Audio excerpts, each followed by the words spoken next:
Assalamualaikum warahmatullahi wabarakatuh. Alhamdulillahirabbil alamin. Alhamdulillahilladzi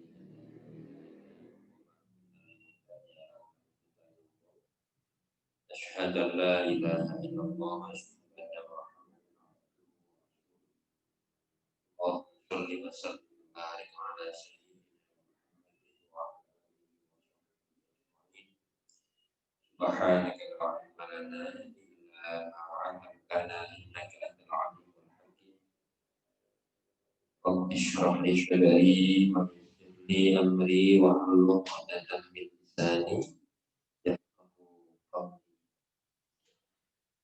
Alhamdulillahirabbil alamin. Mari kita awali seperti biasa baca suratul Fatihah.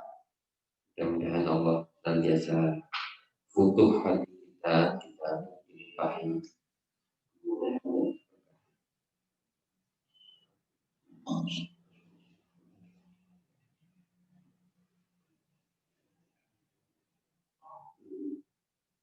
Al-Fatihah. A'udzu billahi minasyaitonir rajim. Bismillahirrahmanirrahim. Alhamdulillahirabbil alamin.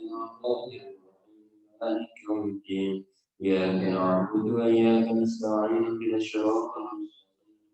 Siratal ladzina an'amta 'alaihim ghairil maghdubi 'alaihim waladdallin.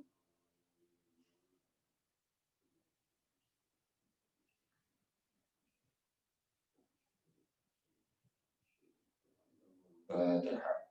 A'udzu billahi minasyaitonir rajim. Bismillahirrahmanirrahim. Alhamdulillahi rabbil alamin. Arrahmanir rahim. Maliki yaumiddin.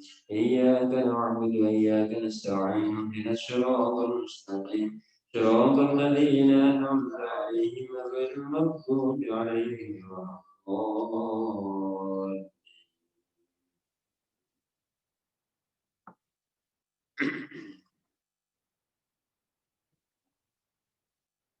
Bismillahirrahmanirrahim.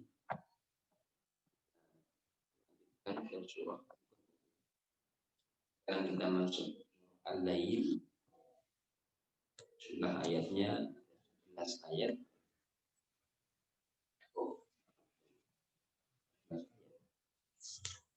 Ada 21 ayat.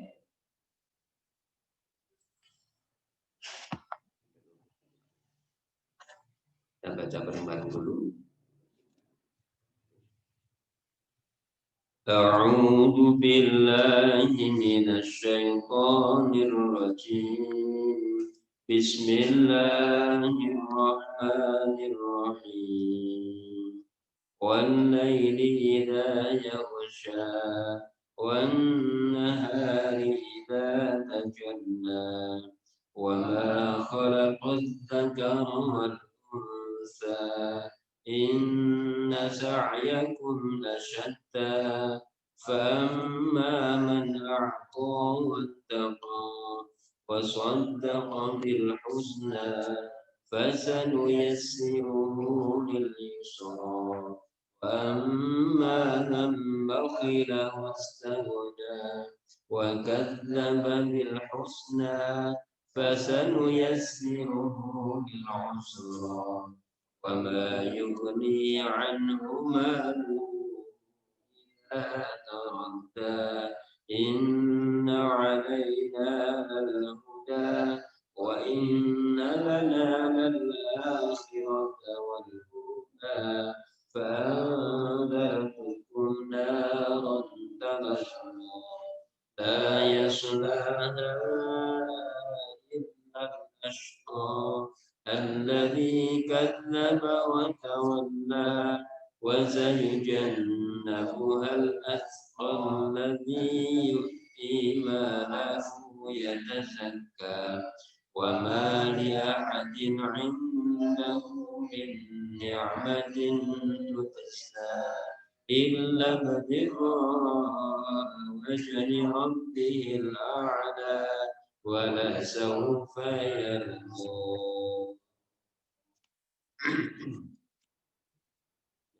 Bismillahirrahmanirrahim.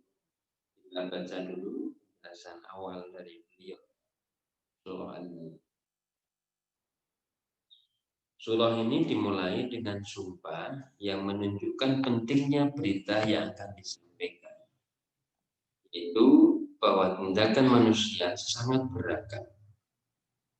Ada yang mengarah pada petunjuk Allah dan ada yang justru menjauhi. Yang memilih hidayah Allah dijanjikan mendapat pertolongannya. Yang menolak petunjuknya akan mengalami kesulitan. Dan bahwa harta berapapun banyaknya tidak akan dapat menyelamatkan pemiliknya kecuali yang dikelola dengan baik sesuai petunjuk Allah. Adapun yang berhati takwa dan taat menjalankan perintahnya akan mendapat ridho Allah dan ia ridho atas komentar dari surah ini yang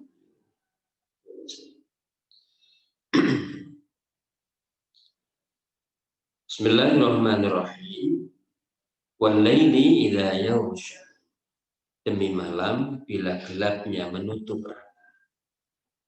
Ini Allah kembali bersumpah dengan fenomena malam yang gelap. Tampaknya sumpah Allah dengan siang malam itu cukup banyak. Ya, ayat sebelumnya juga kita temukan. Wan nahari idza tajalla. Demi siang bila sinarnya nonjol menyebar. Tajalla. Dimakan menonjol menyebar. Sinarnya sudah merata bagi ujung. Wa ma khalaqal dzakara wal unsa. Demi ciptaan yang berjenis laki-laki dan perempuan. Tiga sumpah. Tiga sumpah yang logikanya sama dengan kemarin kita sampaikan bahwa sumpah itu satu menunjukkan pentingnya benda-benda yang dijadikan sebagai objek sumpah untuk manusia atau berkaitan yang sangat kuat dengan kehidupan manusia. Yang kedua, menunjukkan atau meyakinkan berita yang akan disampaikan setelah sumpah adalah berita yang di pola sumpah rata-rata. Pertama, menunjukkan keterkaitan erat antara manusia dengan objek sumpah itu, atau menunjukkan bahwa sumpah objek sumpah itu memiliki makna atau memiliki dampak makna yang sangat besar terhadap kehidupan manusia. Lalu yang kedua, berita yang akan disampaikan setelah sumpah itu berita yang betul-betul meyakinkan kebenaran dari berita yang akan disampaikan setelah sumpah. Tiga hal yang dijadikan sebagai objek sumpah. Pertama adalah gelap. Yang kedua terang. Yang ketiga laki-laki dan perempuan. Jadi malam gelap, siang yang terang, dan yang ketiga objek sumpahnya adalah laki-laki dan perempuan. Wa ma khalaqal dzakara ini ciptaan yang laki-laki dan perempuan ini berpasang. Nah, dengan laki dan perempuan itu apa disebut keagungan Allah itu akan terasa. Ada keindahan, ada jamaliyah dan jalaliyahnya Allah. Dan Allah itu menampilkan mazahirul jalal dan mazahirul jamal. Itu akan menampakkan keindahannya dan juga sekaligus menampakkan keagungan. Laki-laki sering disimbolkan sebagai mazahirul jalal. Perempuan disimbolkan sebagai mazahirul jamal. Jadi jamaliyahnya Allah itu nitis ke ibu. Kan gitu kan? Tapi sifat jalaliyahnya Tuhan itu menurunnya ke, meskipun komis ini dibuka juga oleh oleh kaum feminis, tapi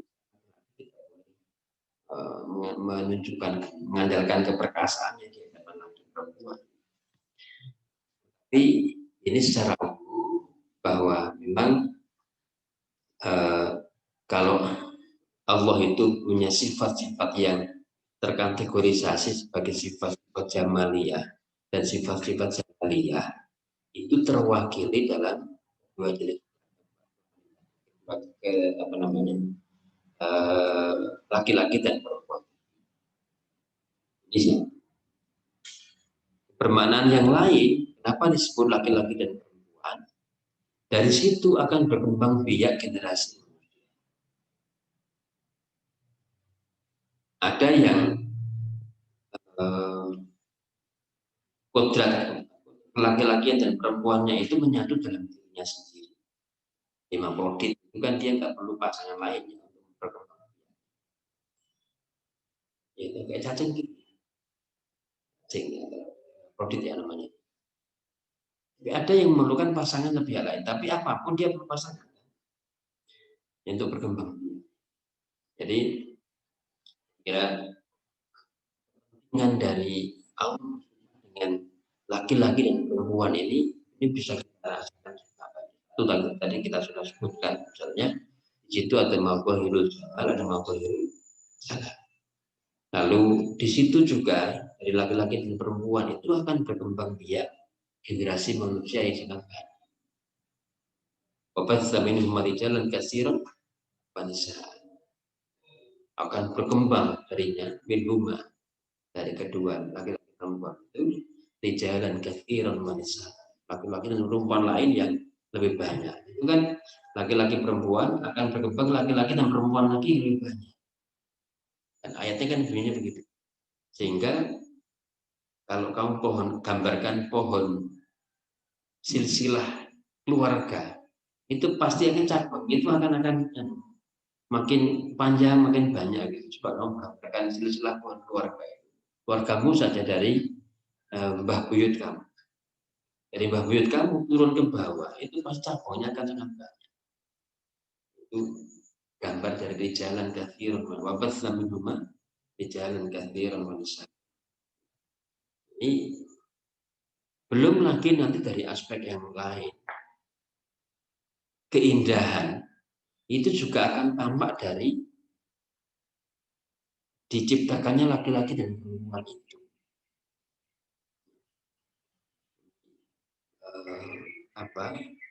Karena sunatullah, Allah itu akan menampakkan waktu itu kalau yang tampak mazhirul jalal terus itu juga tidak enak. Tapi yang tampak mazhirul jamal terus juga tidak enak. Saya gini, kalau dalam satu kondisi itu hanya ada laki-laki saja atau hanya perempuan saja, juga kurang sempurna. Maka Allah ciptakan wa ma khalaqal dzakara wal. Ini banyak.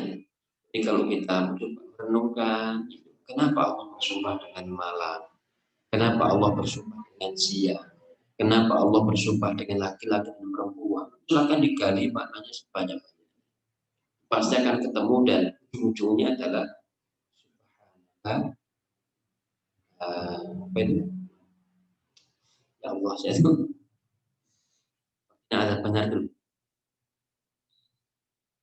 Ya Allah, di Al-Imran insyaallah.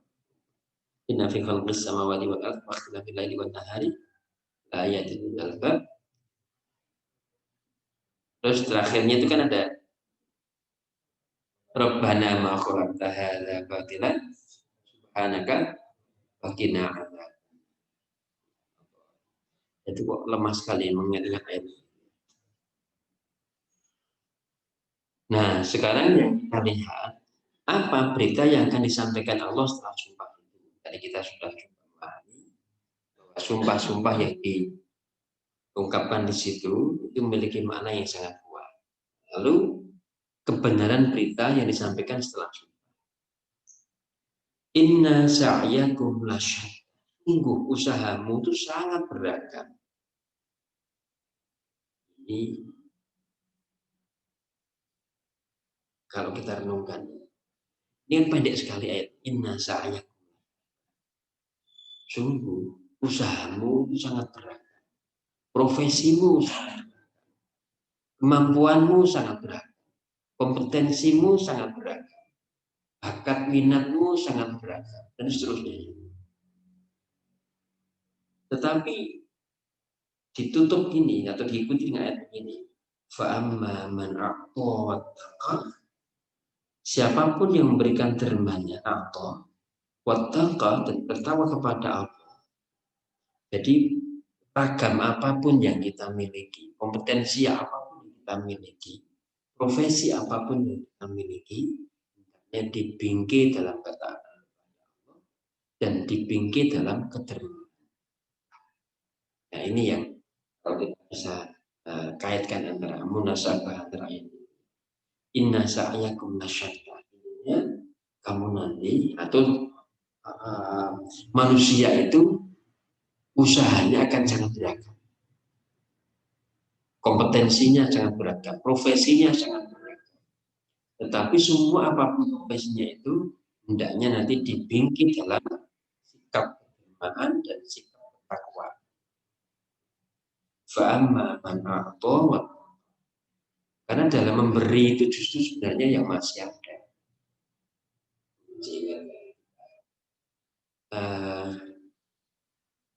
Aisyah tanya Rasulullah, ya Aisyah masih ada apa? Sudah Rasulullah tadi ada ini, saya berikan kepada ini. Yang sudah kamu berikan justru yang masih ada. Rasulullah begitu. Itu sejatinya kepemilikan kita yang abadi adalah yang sudah kita serahkan kembali kepada Allah.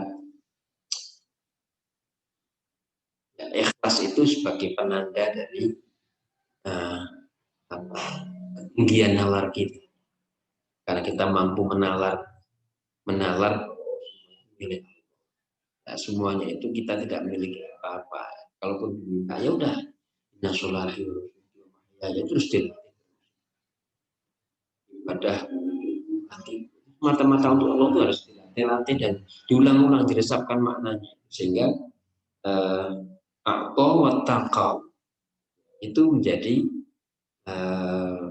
karakter kita. Fa'amma man aqwa wa taqwa, yang memberikan firman-Nya dan bertakwa kepada Allah,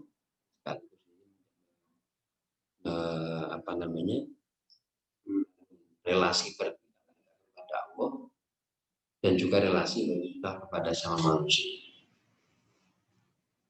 Karena keberlangsungan hidup itu ya dengan kebersamaan juga, saling membantu, itu keberlangsungan hidup.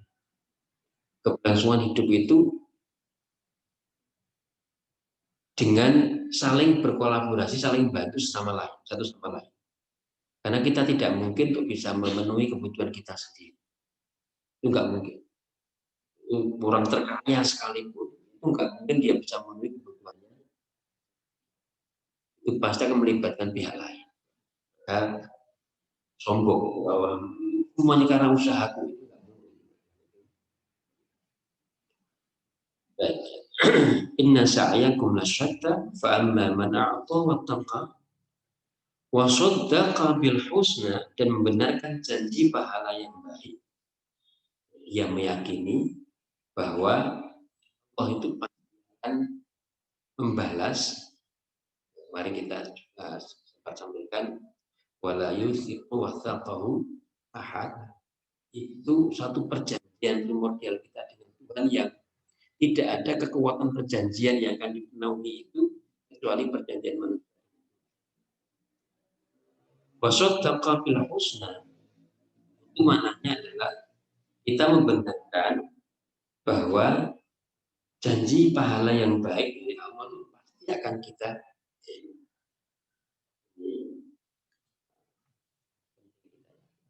fasanuyassiruhu lil yusra, maka kami pasti akan mudahkan baginya menuju ke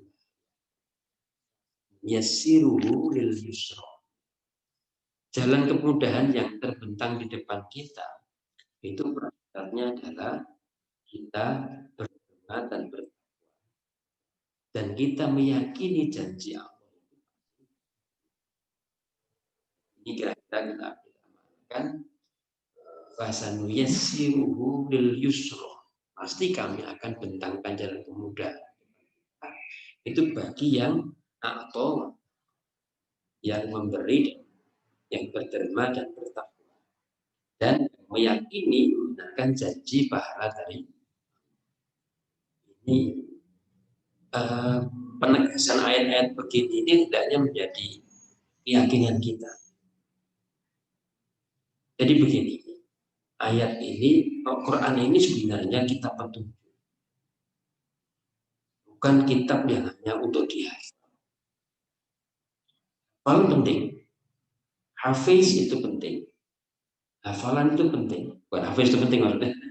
Menjadi hafiz itu penting ya, menjadi hafiz itu penting. Tapi memaknai isi dari Quran itu juga penting. Dan sampai kemudian kita kehilangan makna terhadap isi Quran. Jadi kita coba memaknai maksudnya kandungan dari Quran itu, sehingga Quran itu tidak hanya nanti akan berfungsi kan. Ini yang ini untuk Quran itu hakikatnya diturunkan itu sifat dasarnya untuk hudan lintas. Hudan itu tidak akan bisa menjadi hudan kalau tidak dipahami petunjuk. Tetapi pada perkembangan berikutnya dalam tradisi keagamaan kita itu ada yang menjadikan Quran itu kemudian sudah menjadi petunjuk yang sifatnya magis. Yaitu karena barokahnya Quran bisa jadi memang itu menjadi. Tetapi jangan berhenti. Kita nggak boleh berhenti. Ya, surat ini berkali-kali kita akan diberikan ini. Kalau kita membaca apa? Tabarakalladzi mulk, kita akan diberikan ini, kalau diberikan ini. Ini kan keyakinan yang bersifat magis kan sebenarnya. Kalau kita nanti baca Yasin itu maka matinya misalnya. Bukan begitu ya. Maknakan jangan begitu. Kan kita pahami isi. Dan proses ini termasuk yang punya pandangan.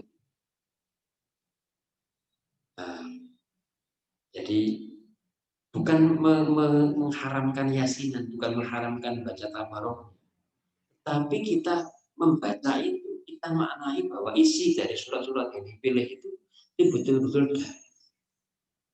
Jadi kalau kita membaca Yasin malam Jumat, Al-Rahman, Al-Waqiah, itu jangan dimaknai sebagai upaya untuk meraih karena keistiqomahan kita. Meskipun ya, kalaupun itu benar ya alhamdulillah karena barokahnya Allah, karena itu apa namanya kemurahan Allah, orang amaliyah kita baik yang kita lakukan. Karena betapapun kita baca itu ya lebih baik daripada kita tidur kan gitu. Betapa baca bersama-sama di betapapun itu. Tetapi jangan sampai berhenti. Maka proses ini nanti juga beliau terkait dengan surat-surat yang sering dibaca. Beliau juga menulis surat tafsir surah Al-Waqiah, Ar-Rahman, Al-Mulk, beliau juga tulis. Tujuannya supaya orang tidak hanya menjadikan itu sebagai rutinitas yang seakan-akan nilai magis, seakan-akan itu menjadi motivasi. Tapi yang diserap itu hanya nilai aspek jimatnya, bahasanya gitu ya, jimat. Karena kan kita membaca, kalau keyakinan kita itu tidak ada maknanya, itu kan seperti baca jimat, baca mantra kan. Kita baca mantra berulang-ulang gitu ya mungkin karena keberkahan Quran itu bisa jadi terkabul. Tetapi jangan berhenti di situ. Kita yang mampu memaknai ayat itu. Oke, jadi fa'amma man a'ta saddaqa bil husna yassiru lil yusra. Pasti kami akan mudahkan jalan hidup dia. Setiap orang itu diberikan, saya sampaikan di awal, kullun muyassarun lima khuliqa. Itu juga nasihat kepada kami, terus diundang ke rumahnya. Beliau cerita tentang perjalanan hidup beliau, kemudian ditutup belum muyassar. Itu menjadi nasihat yang seakan-akan sakti sekali bagi kami waktu itu. Karena semua angkatan kami itu ketika pulang itu kata-kata itu yang diingat. Kullun muyassarun makhul. Setiap orang itu akan dimudahkan jalan hidup sesuai dengan takdir. Orang punya kompetensi tidak. Tetapi kalau itu dibina, nanti dia akan menjadi wasilah kemudahan. Fasan yassiruhu lil yusra. Nah, supaya mudah, ayat ini diimbangi dengan fa'amma. Ada perasaan keyakinan kita ini bukan sekedar keyakinan bahwa kalau kita punya potensi, Allah akan mudah. Setiap orang memang ditakdirkan oleh Allah punya kemudahan jalan hidup. Tetapi perasaannya adalah apa wasodaka kira-kira perasaannya begitu. Karena nanti ada perasaan-perasaan lain ayat lain yang mungkin kita temukan.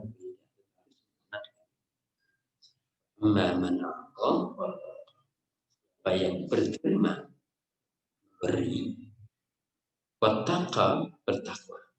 Berterima itu jangan dimaknai hanya dengan harta.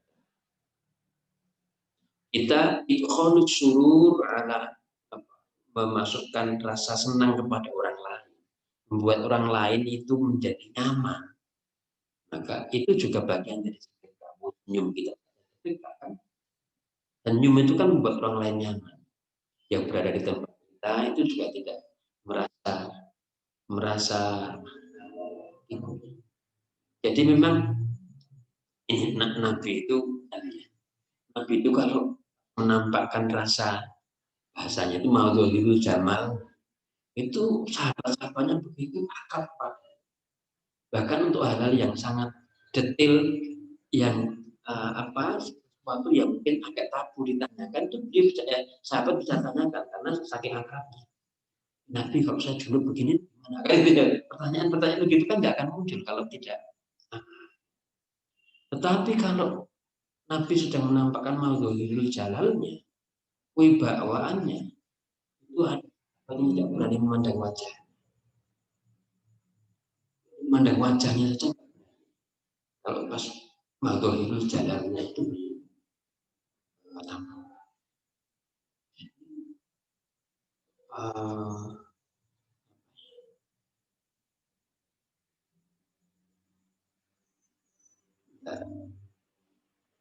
ya begitulah.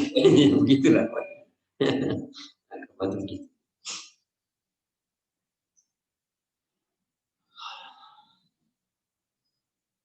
Saya kira itu saja yang kita bahas. Mohon maaf. Mudah-mudahan ada. Terima kasih. Kita akhiri. Alhamdulillahirabbil alamin. Subhanallah.